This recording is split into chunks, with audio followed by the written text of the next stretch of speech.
नमस्कार। Times of Swaraj में आप सबों का स्वागत है और मैं हूं संतोष सिंह। और आज हम टाइम्स ऑफ स्वराज में बात कर रहे हैं कि ये जो सर्वे जो है ना, सरकार के लिए जी का जंजाल बनता जा रहा है। अभी एक वीडियो वायरल हुआ था बंदोबस्त पदाधिकारी का घूस लेते हुए, तो वो तो सस्पेंड हो गए, उस पर दिनारा का है, उस पर कार्रवाई हो गई। लेकिन ये छोटे मोटे कार्रवाई से क्या होने वाला है? यहाँ तो बड़ी बड़ी मछली सब है। विभाग के पदाधिकारी जो मुंह खोले हुए हैं कि सर्वे के नाम पर जो मिल जाए, जैसे भी मिल जाए, और तबाह भी हैं। तो ये चीजें अब मंत्री तक पहुंचने लगा है। मंत्री पर, विधायक पर दबाव बनने लगा है कि सर्वे को बंद करवाइए। सर्वे की वजह से जो है सो एक भ्रष्टाचार, अलग चीजें दिख रही है, इसमें गरीबों को लूटा जा रहा है। दूसरा, एक नई तरीके का विवाद शुरू हो गया है। जमीन में बहुत तरह की जमीन लोग जोत रहे हैं, जिसका कागज को लेकर परेशानी है, बहुत तरह का परेशानी है। चुनाव के समय में काहे इस सब चीज पर हाथ डाल दिए हैं नीतीश बाबू। और अब विधायकों की बात होते होते होते होते जनता विधायक पर दबाव बनाते बनाते बात नीतीश के किचन कैबिनेट तक पहुंच गई है। इस बात को लेकर विजेंद्र यादव और विजय चौधरी मुख्यमंत्री से बात किए हैं कि इसको फिलहाल चुनाव तक, मतलब जो 1 वर्ष के अंदर में जो सर्वे का काम पूरा करना है, इसकी अवधि बढ़ा दी जाए। क्योंकि जितने कम वक्त में डॉक्यूमेंट्स को लेकर दबाव बन रहा है और पूरा सिस्टम समझिए कि कोलैप्स कर गया है, और हर जगह से रोजाना फोन कॉल्स आ रहे हैं। हमें लगता है कि लगातार छुट्टी की वजह से 2-3 दिन चीजें, ये अभी सर्वे का काम भी बंद ही रहेगा। अनंत चतुर्दशी है, फिर विश्वकर्मा पूजा है, रविवार से लेकर बंद ही है। बुधवार को हमें लगता है कि मुख्यमंत्री इस मसले पर कोई निर्णय ले सकते हैं, क्योंकि मुख्यमंत्री के सभी खासम खास मंत्री, क्योंकि उनके पास विधायकों का लगातार दबाव आ रहा था कि इस सर्वे के कार्यक्रम को रोका जाए, क्योंकि विभाग अभी भी इस काम को पूरा करने की स्थिति में नहीं है। खतियान निकालने में परेशानी हो रही है, लोगों को दाखिल खारिज करने में परेशानी हो रही है। फिर बेटी की बात जो आई है, वो उसमें परेशानी हो रही है। चारों तरफ से लोग परेशान है, और गांव में इसको लेकर हंगामा खड़ा है। और ऐसा है कि एक भी 14 करोड़ आबादी अगर बिहार का है, तो पहली बार ऐसा है कि सरकार के किसी योजना की वजह से 14 करोड़ का 14 करोड़ आबादी प्रभावित हुआ है।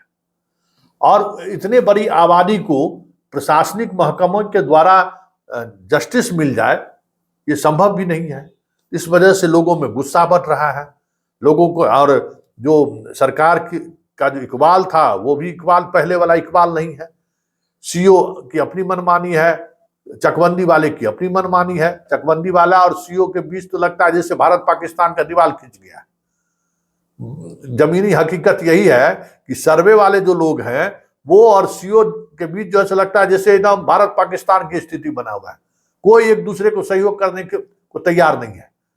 जबकि लगातार मंत्री और विभाग के प्रधान सचिव बैठक ले रहे हैं और उन्हें कह रहे हैं कि समन्वय बनाइए, लेकिन ग्राउंड पे ये चीजें नहीं दिख रही हैं।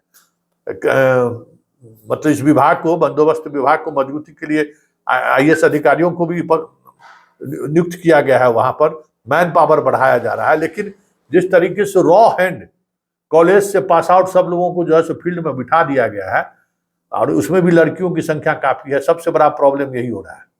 गांव में लड़कियों को लेकर काम करना कितना मुश्किल है, और ये भी पैमाइश का काम आप समझ नहीं सकते हैं। विभाग नीतीश कुमार के लिए इसलिए लगातार दबाव बन रहा है। पार्टी के कार्यकर्ता से लेके विधायक से लेके सब लोग सरकार पर दबाव बना रहे हैं। और यही वजह हुआ कि विजेंद्र यादव बात की विजय चौधरी से, और विजय चौधरी और विजेंद्र यादव ने दोनों ने मिलकर सीएम को कन्विंस करने की कोशिश की है कि फिलहाल सर्वे हो, लेकिन जो 1 साल के अंदर जो सर्वे के लिए जो आपाधापी वाली स्थिति है, ये इलेक्शन ईयर है, सब लोग परेशान हैं, इसको कम से कम 3 साल बढ़ा दीजिए। लोग अपना डॉक्यूमेंट सब बनाएगा, उसके बाद अपना सर्वे होता रहे। मतलब सर्वे जो एकदम जो मैंडेटरी कर दिया गया है ना, कितने दिनों के अंदर कर दिया जाए, इससे एकदम आपाधापी वाली स्थिति है। उसका समय अवधि बढ़ा दीजिएगा, तो धीरे धीरे चीजें चलती रहेंगी। अभी पूरा गांव में एक ही चर्चा है और एक ही चीज हो रहा है, और ये प्रोसेस कम से कम 1 साल चलेगा। इलेक्शन तक आते आते तो गांव गांव में जो स्थिति, भयावह स्थिति हो जा रही है। सब लोग परेशान हैं, कागज नहीं मिल रहा है, भाई भाई का दुश्मन हो गया है, तो गांव का कहिए कि शांति छिन्न भिन्न हो गया है। इस तरीके से नीतीश जी तो समझ सकते हैं, वो करे नहीं, भूमि विवाद की वजह से ही सबसे बड़ी हत्याएं हमारे प्रदेश में हो रहा है। सब मुकदमा का जड़ 90% भूमि विवाद है, इससे चीजों को सुलझाया जा सकता है। तो हालांकि दोनों मंत्री के कहने के बाद नीतीश कुमार ने अधिकारियों की जल्द बैठक बुला रहे हैं इस मुद्दे को लेकर, और कैसे सहज हो, जैसे वंशावली को लेकर एक निर्णय हुआ ना, उसी तरह से दाखिल खारिज को लेकर या फिर खतियानी जमीन के बंटवारे को लेकर जैसे 1 रुपया का रजिस्ट्री का प्रावधान किया था, वो प्रावधान में भी इस तरीके से कानूनी पेचीदगी लगा दी गया है अधिकारियों के द्वारा कि एक भी रजिस्ट्री नहीं हुआ। इस तरीके से कानूनी पेचीदगी लगा दी। अब DCLR के यहाँ जाइए, अपील कीजिए।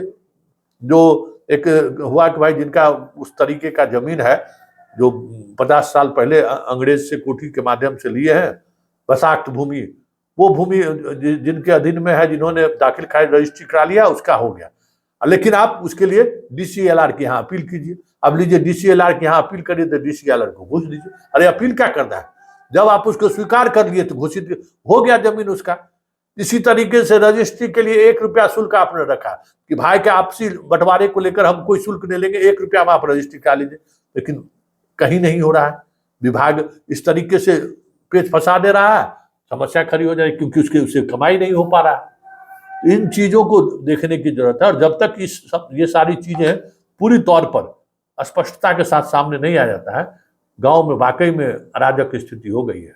और ये ऐसा योजना है सरकार का, जो बिहार के 14 करोड़ आबादी, कोई भी ऐसा आबादी नहीं है जिसको 10 धूर जमीन नहीं है, 5 धूर जमीन नहीं है, सबको कराना है। चाहे आपके पास 50 बीघा हो, चाहे 5 धूर हो, सर्वे तो सबको कराना है। ऐसे में हमें लगता है कि नेक्स्ट वीक में सरकार कुछ न कुछ सर्वे को लेकर बड़ा फैसला ले ही लेगी।